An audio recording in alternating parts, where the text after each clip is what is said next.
From the udder, straight from the udder, yeah, yeah, yeah, yeah, straight from the udder, straight from the udder, let us go!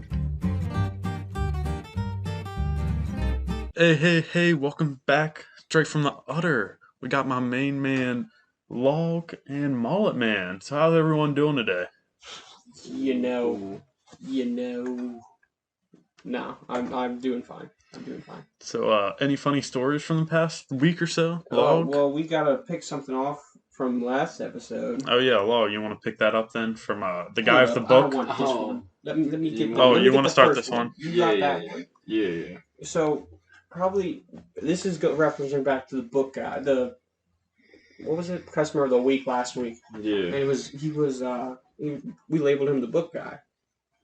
And the first time he came in, we had some of our newer recruits on the line, and he asked one of our newer ones, he's like, "Do you read?" And she looked at him dumbfounded and just said, "I don't read." And he's like, "You don't read? So you can't read?" You know how old people do with young people.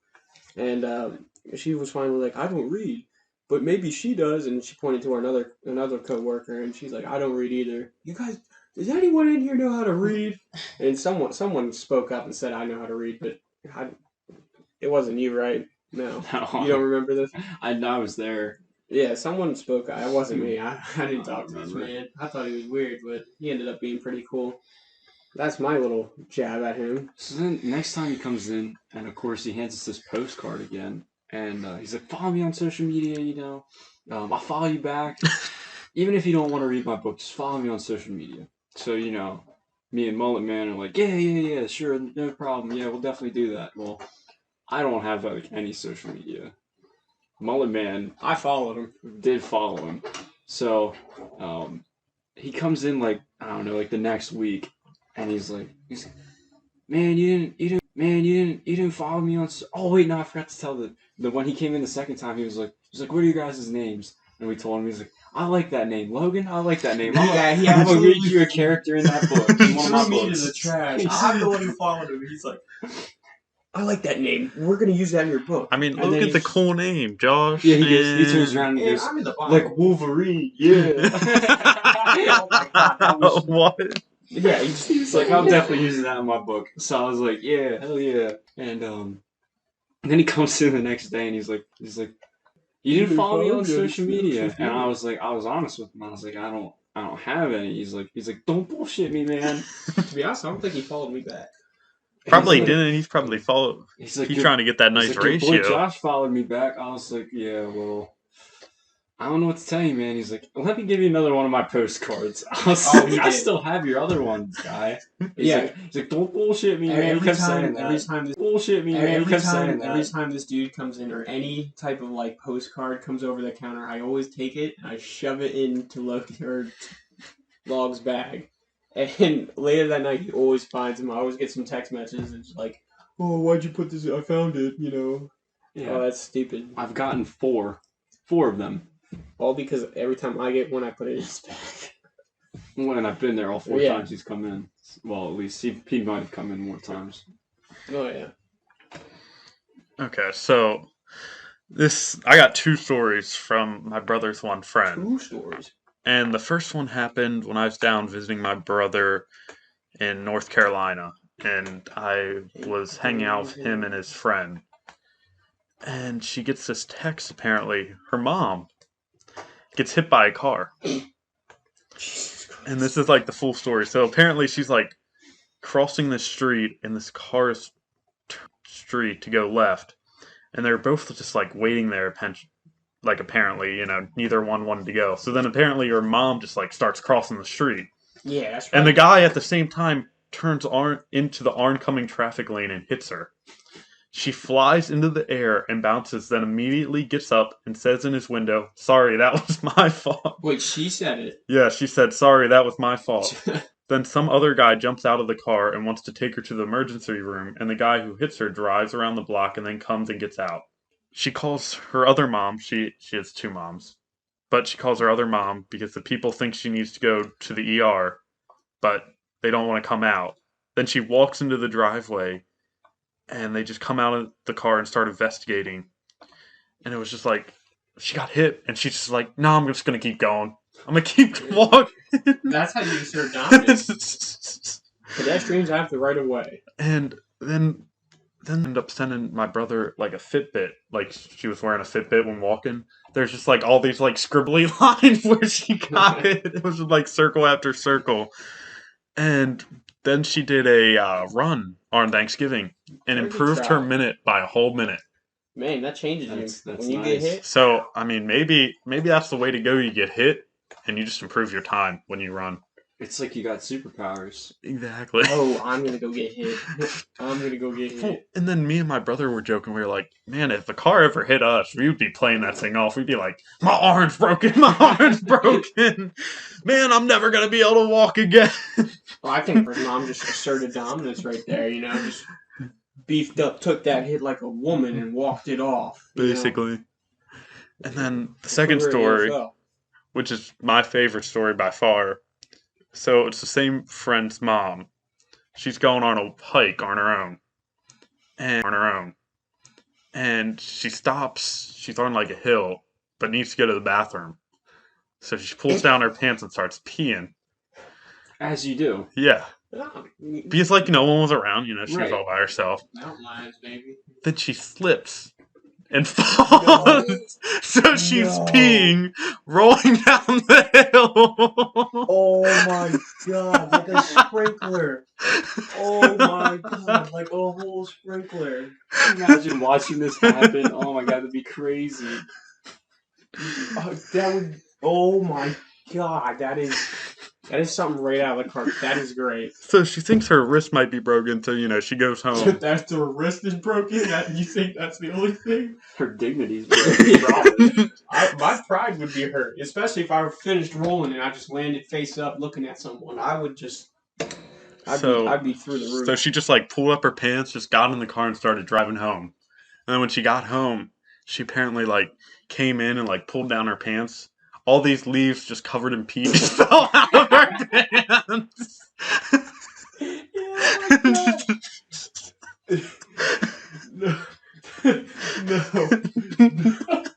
No way. No. Oh my How did the leaves just get in there and you not notice? She probably did, but she was just like, I need to get out. No, that's.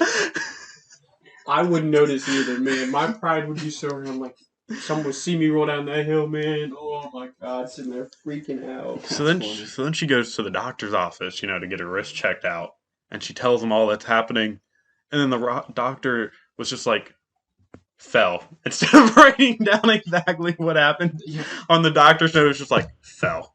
At that point, I would have came up with some bullshit excuse like, yeah, you know, it's just self. I don't know what happened. No, apparently she at least told him once, maybe even repeated it Her twice because they were pride's just not so.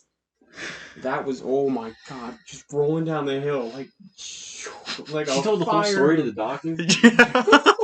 Why would you not just say you fell down a hill while hiking? Slipped on a rock. To be honest, Believable. To be honest, adding the pee part was probably what fully sealed the deal there. Yeah, the doctor. There's no way the doctor or nurse, whoever was taking the information, wasn't like keeping a straight face. There's no way they did. Yeah. No way at all. But it's like they don't really need to know that.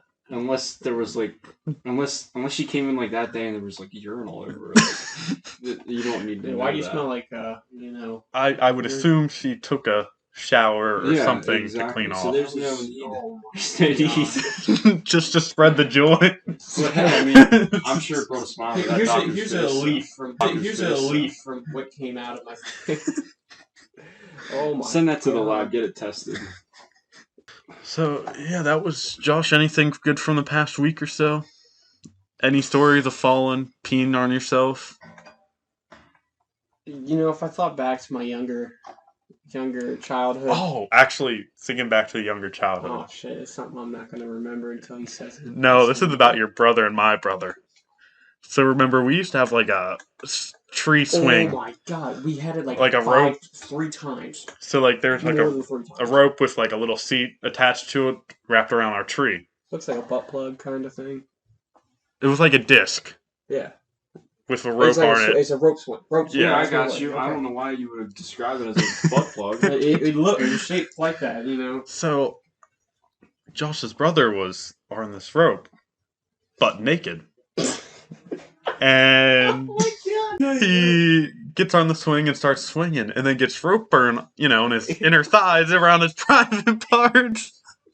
So he's naked, and he starts running around after my brother all around to the front of the house, around to the back of the house, multiple times. His balls. How old was he at this time? He was like 6, maybe 7. Yeah, I would say probably. I think he was like closer to like 4 or 5. Yes, he does. I'm gonna have to embarrass him on Sunday. I was gonna say he at least has heard the story multiple times because we've said it. Oh my! Wasn't he chasing your brother? Yeah, like in the front of the house to the back of the house, just chasing him. Like for like a whole 2 or 3 minutes till his parents finally called him. He was freeballing it. I remember that day. That was God. I wanted to kill him, but I didn't want to go near him. That was oh my God, dude. Yeah, he was like I think he was like 5 around there. So he's still pretty young.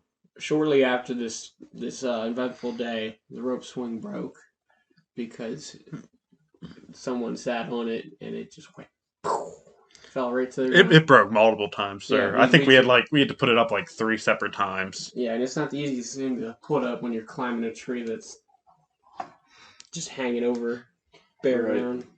Right. It was. But yeah, don't have that anymore. So what were you gonna say, Josh? Before I rudely interrupted you.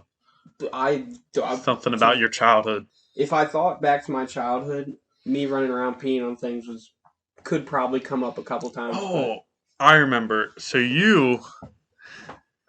back in your childhood, there'd be so many times where we'd just be playing in our backyard, and he would just need to go to the bathroom. I feel like this was up until like 8, 9, maybe even 10 years old. Instead of running into his house to go to the bathroom. Oh, I still do it. Maybe waste an extra minute to go to the bathroom. Right. This man would just walk out. He'd just whip it out and just start peeing everywhere.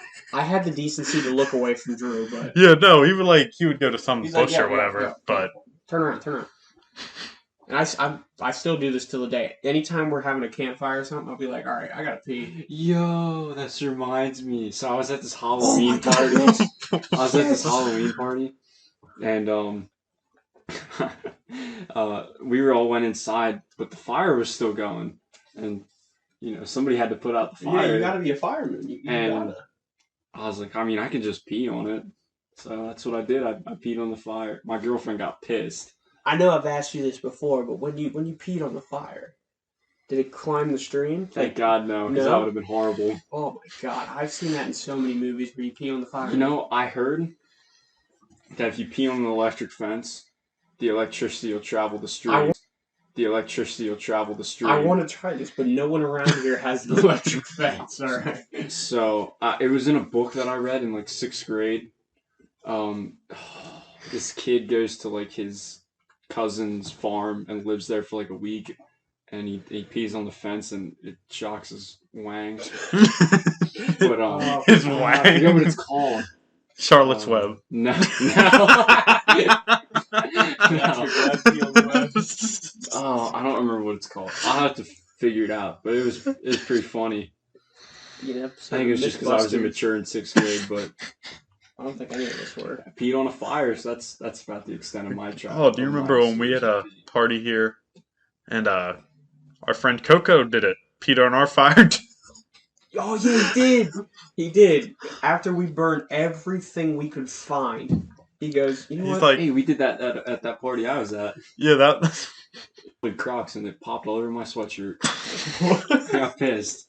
I got this nice sweatshirt, and they threw this kid's Crocs in the fire, and it started popping, and I got little black spots all over my nice gray sweatshirt. Did you ever get it out? No, they were just stuck on there. My mom was like, "Where'd these black spots come from?" I don't know. Crocs. Some kid's Crocs. No, but Coco he decided, he's like, I gotta pee. He's like, I don't want to use the bathroom. I'll just go here. So we all start walking away. Yeah, he's like, let me put the fire out real quick. We start walking away, and all of a sudden you hear like water dripping off somewhere high, like a waterfall almost. We turn around. This man's just, his Going pants for it. down. He's going, and he put out the fire. I mean, well, not fully, but it was down further than where it was. That idiot, man. But Oh, talking about Coco. Should we go into poker night? oh, And so we have this. We've been getting bored at the ice cream shop. It's winter, so we've been playing poker, and we were like, we should just play all the guys here. We should just play one night. So we finally get a day scheduled.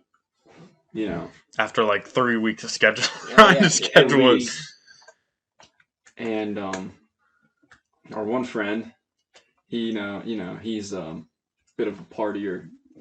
Or so he says. No. Oh, wait, we're not talking about Coco. Not talking about Coco, not yet. I think he is. I think just what happened was. So our other friend, he decides he's gonna bring his dab pen and offers it to Coco. And I don't know if Coco's never used one before, but he hit it like way too many times. Starts throwing up. He got baked out of his mind. We were sitting there halfway through a round. He goes, "Stop!" Puts his hand over his mouth, and he starts walking. He towards just the he door. just sprints out the door. He sprints to the door, and all of a sudden you just hear, "Yeah!" Yeah. Everything in that man's body came out. Everything. It was just. He was out there for what? The first time he was out there for maybe 15, 20 minutes. Maybe. Yeah, probably around there. So he came back in. He's like, all right, I feel okay. He sits there for a bit, as all, baked people do. He was just sitting there. He was focusing. His head was in his hands. Focusing in his mind. And he said he was just trying to breathe and all that shit. And then Log over here has the great idea of patting him on the back. Log pats him on the back. And he One of goes, my finer moves. nope. Walks it out the door. And he starts going again. And this time he was out there for 30 minutes. Yeah, maybe roughly more. around there. And I would go and check on him every round ended. And, he would still be in the same state, just like, breathing heavy and then throwing up. And it was a constant state. It really was. It was, I'm sorry, Cody. It was too funny not to talk about. And then he's sitting there and we're like, do you want to lay down? And he's like, Yeah, it's poker night.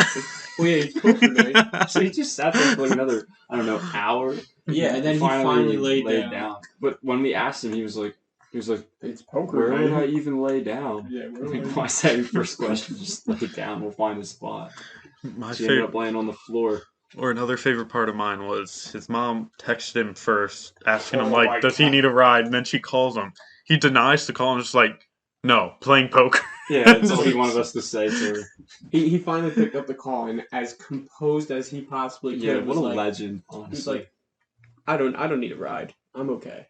Yeah, I'm As okay. Everyone except for Mullet-man was still sitting there while we all had to go. Yeah, they were all. We had to laugh. We had to leave and go laugh. I was looking at him die. He was looking at me. I was like, oh my God. He's like, I don't need a ride. I'm okay. I'm perfect. He's like, oh, I'm winning hands. And he was talking about poker and all that to her. And they finally hung up. He's like, God, man. And then he went back to his, thinking state. I think the best part about that night, though, was when he was, after the first trip outside, he came back in, he tried to play a hand of cards. But even before we placed even we put in our buy-in, he looked at his cards, he goes, I fold. I don't even think he looked at him. I think he just... He looked at him. To us it looked like he didn't even look at him. And he just goes, folded fold. before he even looked at him. The sad part is he pulled out with more money than I did, so... But I mean, he only played for a whole 30 minutes, so Yeah. you can't really lose should that much definitely, money. Well, you played for almost 3 hours. The comeback of the lifetime there. But yeah, I guess customer of the week, Dad Bod Guy. Dad Bod Guy. So this man, if anyone doesn't know, he's got the perfect dad bod. Perfect. If you look up dad bod, this dude's an area He's for the it. definition. He's the picture. He's the definition. He's the picture. He's right the there. picture. He Dad wrote the bod, book. picture. He wrote the book on dad bods. And this man has always been nice to us. But my favorite thing is that's the dude I'm aspiring to be one day. I'm already building up that perfect dad bod. He is the nicest dude ever. He really is. He comes in, he talks us up. At this point, I kind of know his order. If he doesn't bring his family in, I know his order right off the bat. So, we see his car pull in, we're like, all right, let's start making it. But, yeah, he's just the coolest guy. But I have a question for the audience here. If you're a girl, especially. I know where this is going. Do you like dad bods better or fit bods? Fit bods. Sorry. We're asking the audience. Sorry. I mean, I know you like your fit guys, but it's fine. I just prefer a fit guy, you know. But yeah, so I mean, I'm a dad bod. The other two are more fit bod. So We'll see which one you like better. Let us know down in the comments. But yeah, that'll wrap up this episode. Bye from Sparky.